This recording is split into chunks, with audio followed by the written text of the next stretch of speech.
তাহলে এবি লাইনের position vector বের করার জন্য আমাকে বি এর পজিশন ভেক্টর থেকে এ এর পজিশন ভেক্টর বাদ দিতে হবে। বি এর পজিশন ভেক্টর কি? এটা হচ্ছে -i - j প্লাস 8k। এটা হচ্ছে বি এর পজিশন ভেক্টর। এখান থেকে আমি বাদ দিচ্ছি এ এর পজিশন ভেক্টর, সেটা হচ্ছে -i - 2j -3k।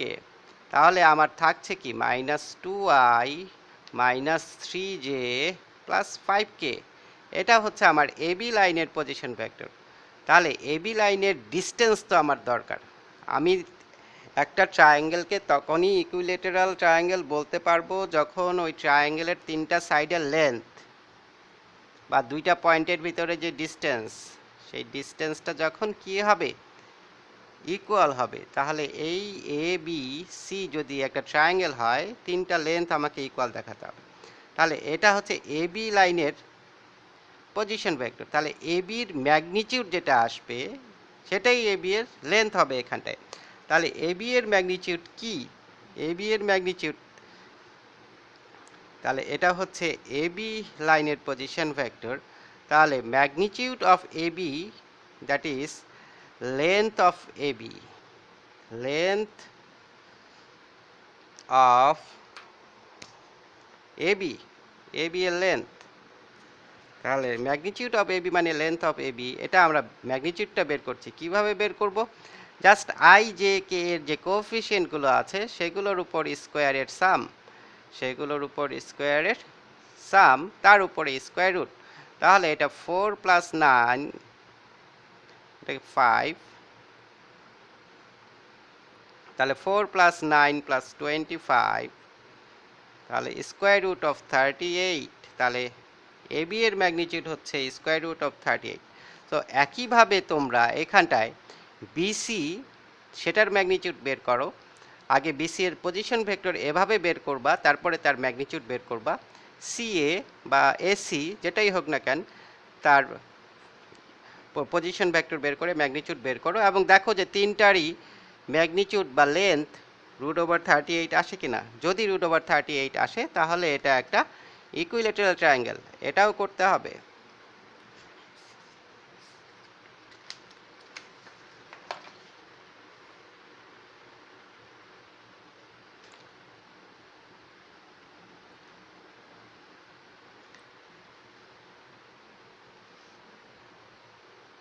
সো 5 এর 3 নাম্বার এখানটায় বলেছে যে 5 এর 3-তে যেটা বলেছে এ ইকুয়ালস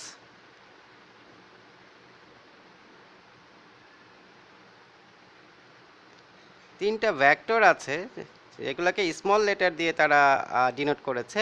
এ ইকুয়াল বলেছে, এ ইকুয়াল যেটা বলছে সেটা হচ্ছে 3i - 2j প্লাস k।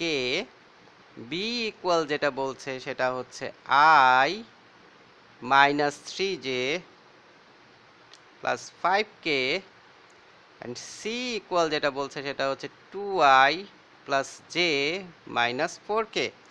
বলতেছে এই তিনটা ভেক্টর একটা রাইট অ্যাঙ্গেল ট্রায়াঙ্গেল ফর্ম করে। সো একই রকমভাবে তোমরা তাহলে এটা একটু ক্যাপিটাল এ দিয়ে ডিনোট করলে ভালো হইতো। তাহলে কারণ আমরা একটা ট্রায়াঙ্গেলকে তো স্মল এবিসি বলি না, ক্যাপিটাল এবিসি বলি। তো তোমরা এটা ক্যাপিটাল এবিসি ধরে নিতে পারো এবং ঠিক আগের মতো তোমরা তিনটা সাইডের কি করতে পারো, তিনটা সাইডের ম্যাগনিটিউড বের করে ফেলতে পারো। তাহলে তিনটা সাইডের ম্যাগনিটিউড বের করে যদি দেখো যে এটা পিথাগোরাস ফলো করে, অন দ্যাট টাইম বলে দাও যে হ্যাঁ, তারা একটা রাইট অ্যাঙ্গেল ফর্ম করছে। আর যদি পিথাগোরাস ফলো না করে তাহলে তার রাইট অ্যাঙ্গেল ফর্ম করবে না। তাহলে এই এবি যদি আমি বের করতে চাই, এবি ভেক্টর, তাহলে সেটা বি থেকে এ কে সাবট্রাক্ট করতে হবে। সাবট্রাক্ট করার পরে কি করব, আমরা যেই ভেক্টরটা পেলাম সেখান থেকে এ বি এর ম্যাগনিটিউড বের করব, ঠিক আগেরটার মতো 5 এর 1 এর মতো। একইভাবে বিসি ভেক্টরকে বিসি লাইনের পজিশন ভেক্টর বের করার জন্য সি ভেক্টর থেকে বি ভেক্টরকে বাদ দিতে হবে, তাহলে বিসি লাইনের পজিশন ভেক্টর পাওয়া যাবে। এরপরে বিসি এর ম্যাগনিটিউড বের করব, যেটা হবে বিসি লাইনের লেন্থ। সি এর জন্য একইভাবে এ ভেক্টর থেকে সি ভেক্টর বাদ দিতে হবে, তাহলে সি এ লাইনের পজিশন ভেক্টর পাওয়া যাবে। এগুলো হচ্ছে পয়েন্ট, এগুলো হচ্ছে line segment.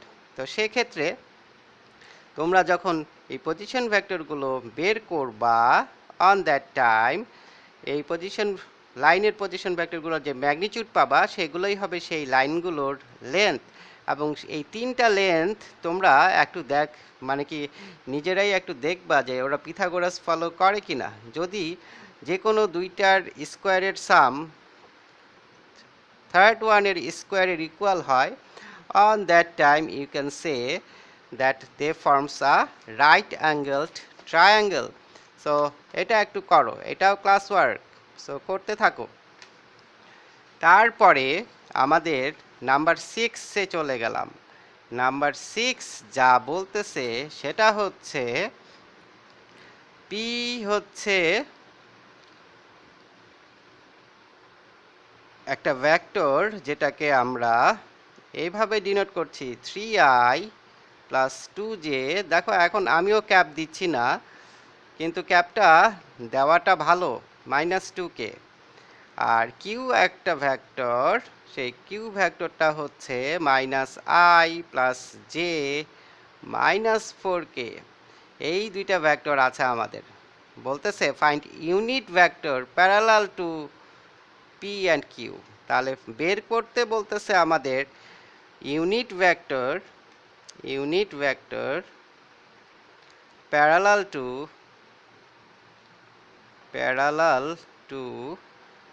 P and Q. P আর কিউ এর সাথে প্যারালাল ইউনিট ভেক্টর বের করতে হবে। তাহলে প্যারালাল ইউনিট ভেক্টর বের করার যে ওয়ে, সেটা হচ্ছে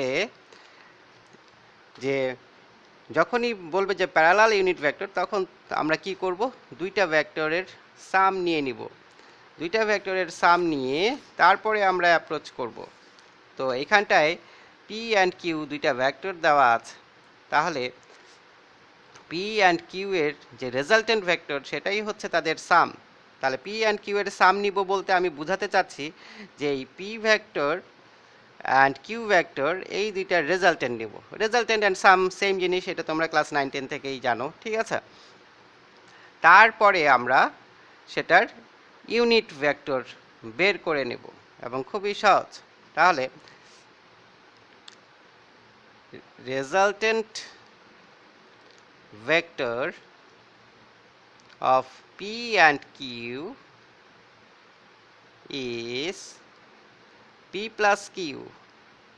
এইটা হচ্ছে P and Q এর রেজাল্টেন্ট ভেক্টর। তাহলে P and Q এর যে রেজাল্টেন্ট ভেক্টর সেটা কি আসে আমরা দেখি, 3i plus 2j minus 2k plus, না এটা -i plus j -4k। So দেখো এটা যদি আমরা সাবট্রাক্ট করি তাহলে আসে 2i plus 3j -6k। This one is a resultant vector of P and Q। That is parallel unit vector বের করতে বললে, ধরো যে দুইটা ভেক্টর দিছে তোমাকে, দুইটা ভেক্টর দিয়ে বলতেছে যে প্যারালাল ইউনিট ভেক্টর বের করো, সাথে সাথে দুইটা ভেক্টরের রেজাল্টেন্ট ভেক্টর বের করে নিতে হবে। দ্যাট ইজ দুইটা অ্যাড করে ফেলতে হবে, জাস্ট দুইটা অ্যাড করে ফেলো। প্যারালাল ইউনিট ভেক্টর চাইছে, সাথে সাথে দুইটা অ্যাড করে ফেলো। অ্যাড করে ফেলে এখন ইউনিট ভেক্টর হচ্ছে কি, ইউনিট ভেক্টর হচ্ছে যে কোনো ভেক্টরকে সেই ভেক্টরের ম্যাগনিটিউড দিয়ে ডিভাইড করা। ধরো যে আমি একটা ভেক্টর আছে এ, এর ইউনিট ভেক্টর চাই, এর ইউনিট ভেক্টরটাকে আমি ইটা দিয়ে ডিনোট করব, এবং ইটা হবে যে কোনো ভেক্টরকে তার ম্যাগনিটিউড দিয়ে কি করা, ডিভাইড করা। তাহলে এ ভেক্টরকে এ ভেক্টরের ম্যাগনিটিউড দিয়ে ডিভাইড করলেও আমরা এ ভেক্টরের ইউনিট ভেক্টর পাবো। এখন আমার কার ইউনিট ভেক্টর দরকার, যে বলতেছে যে এদের প্যারালাল ইউনিট ভেক্টর দরকার, মানে কি এদের রেজাল্টেন্টের ইউনিট ভেক্টর দরকার, ব্যাস তাহলে আমার p প্লাস কিউ এর ইউনিট ভেক্টর দরকার। দেয়ারফর রিকোয়ার্ড ইউনিট ভেক্টর আমরা ইটা দিয়ে ডিনোট করলাম, এটা হচ্ছে p প্লাস কিউ, আর নিচে p প্লাস কিউ এর কি ম্যাগনিটিউড। তাহলে p প্লাস কিউ এর ভ্যালু তো আমাদের কাছে আছে, আমরা একটু নেক্সট পেজে যেতেই হচ্ছে, না এটা ঘুরিয়ে করে দিই, এই পাশে একটু জায়গা আছে। তাহলে এই ইউনিট ভেক্টর এটা আমরা কিভাবে বের করছি দেখো, এটা হচ্ছে p প্লাস কিউ এর ভ্যালু, এটা p প্লাস কিউ এর ভ্যালু হচ্ছে 2i plus 3j minus 6k। এটাকে এর ম্যাগনিটিউড দিয়ে ডিভাইড করবো। এর ম্যাগনিটিউড কি বলো তো? এই যে i j k এদের পাশে যেগুলো কি থাকে কোএফিশিয়েন্ট, সেগুলোর উপর স্কোয়ারের সাম, সেগুলোর উপর স্কোয়ারের কি সাম।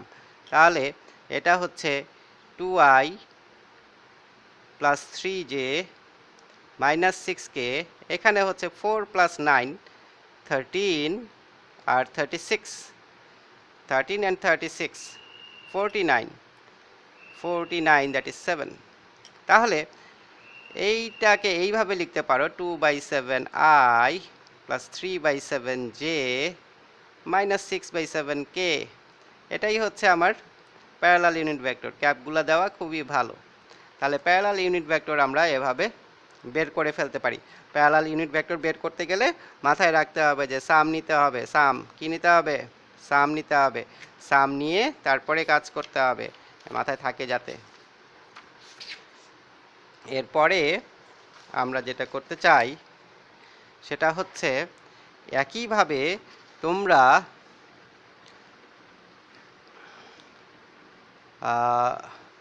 6-এর 2 ক্লাস ওয়ার্ক হিসাবে নিয়ে নাও, এখনই করবা এটা। দেখো এইখানটায় ঘাবড়ানোর কিছু নাই, বলতেছে যে একটা পয়েন্ট 1 1 1, ঠিক আছে? তো তার মানে কি, এই এই পি একটা পয়েন্ট, তাহলে এই পি পয়েন্টের পজিশন ভেক্টরটাকে আমরা কি লিখব? i plus j plus k, ঠিক আছে? 1 1 1 আছে মানে তার পজিশন ভেক্টর হবে i plus j plus k, মানে along x axis 1, so i into 1 i, along y axis 1, y অ্যাক্সিসে ইউনিট ভেক্টর হচ্ছে j, so j into 1 j, আর অ্যালং k অ্যাক্সিস তার কোঅর্ডিনেট হচ্ছে 1, সো অ্যালং z অ্যাক্সিস তার coordinate হচ্ছে 1, তো along z axis unit vector হচ্ছে k, so k into 1k। তাহলে p এর ভেক্টরটা হচ্ছে এটা, আর q এর ভেক্টরটা কি দেওয়া আছে দেখো, কিউ এর ভেক্টর, কিউ এর কোঅর্ডিনেট পয়েন্ট দেওয়া আছে। একইভাবে কোঅর্ডিনেট পয়েন্ট দিলে আমরা ভেক্টরে এক্সপ্রেস করে ফেলতে পারবো। তাহলে কিউ ভেক্টরটা কি হবে? এটা হচ্ছে 3i প্লাস 2j, এখানে যেহেতু মাইনাস আছে মাইনাস কে, তাহলে আমরা দুইটা ভেক্টরই পেয়ে গেছি। এখন বলতেছে যে এই পি অ্যান্ড কিউ এর প্যারালাল ইউনিট ভেক্টর বের করো, ঠিক 6-এর 1 যেরকম, লাইক 6 1, এটা তোমরা একটু প্লিজ করে ফেলো, এবং বইয়ের সাথে আনসার তোমরা ম্যাচও করতে পারো, কোনো সমস্যা না। তাহলে আমরা এখানটায় 6-এর 2 দেখলাম, এবং 6-এর 2 হলো, 6-এর 3 লাগবে না, বোর্ডে আসে নাই। 6-এর 4টা তোমরা একটু করতে পারো।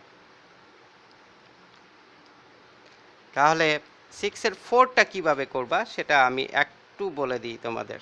এখানটা অনেক বেশি সানলাইট সমস্যা করে। সো দেখো 6-এর 4টা, 6-এর 4 নাম্বার, এটা কিভাবে করব একটু দেখো। বলতেছে যে find unit vector parallel to the vector 2i plus 10j minus 11k। তাহলে এটা একটা ভেক্টরই আছে, সো ভেক্টর কয়টা আছে? একটা। তাই একটা ভেক্টর তো আরও সহজ, এখানে তো কোনো কিছু অ্যাডও করতে হবে না। তাহলে গিভেন ভেক্টরটা হচ্ছে, গিভেন ভেক্টর লিখবা 2i plus 10j minus 11k। So therefore parallel unit vector, given vector লেখার পরে কি লিখবা? Therefore parallel unit vector. Unit ভেক্টরটা কি হবে? Unit vector, parallel unit vector হচ্ছে এই ভেক্টরটাই 2y প্লাস 10j